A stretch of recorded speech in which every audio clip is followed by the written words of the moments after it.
Hello, my name is Andrew Stalker, and I will be presenting my project on increasing independent manding using a picture exchange communication system, or PEX, in a classroom settings.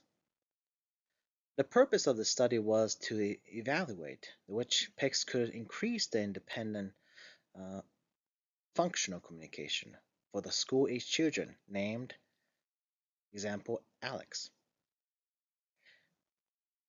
Independent manding was defined as selecting a picture icon, approaching a communication partner, and exchanging the icon without prompts to request a preferred item.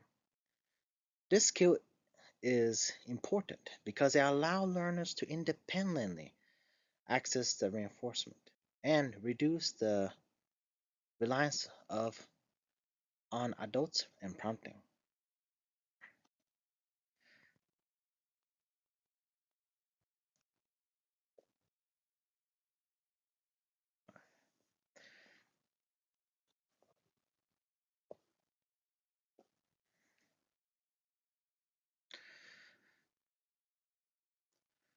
Further in the introduction, the study used a multiple baseline design across three class activities: snack, play, and table work. This allows us to evaluate when behavior changes as due to the intervention rather than outside variables. And during baseline, no promptings or reinforcement of PICs was provided. As demonstrated, low levels of independent manding, an average about 17%.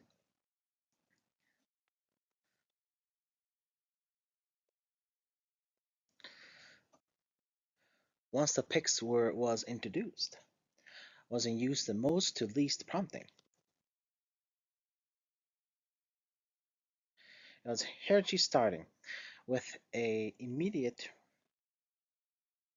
uh, with a physical prompt and fading into gestural, then no prompts. Correct response were immediately reinforced with the requested item or verbal praise.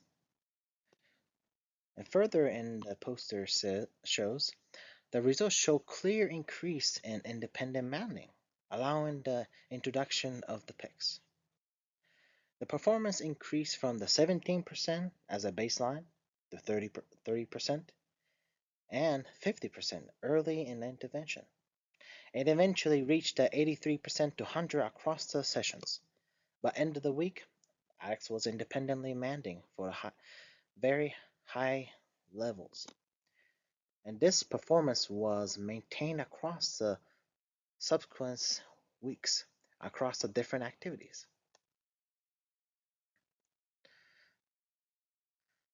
As you see in the graphs.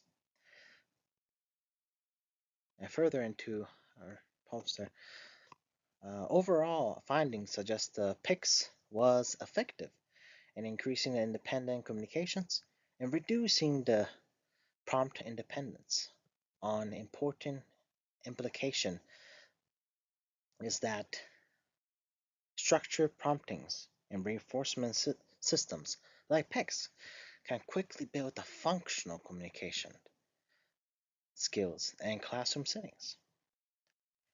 Of course, in disclaimer, it will explain to us that some limitations of the study includes having only one participant and conducting the intervention in single class settings, which may limit the generalization of future research, could explain the multiple practices, multiple participants, and test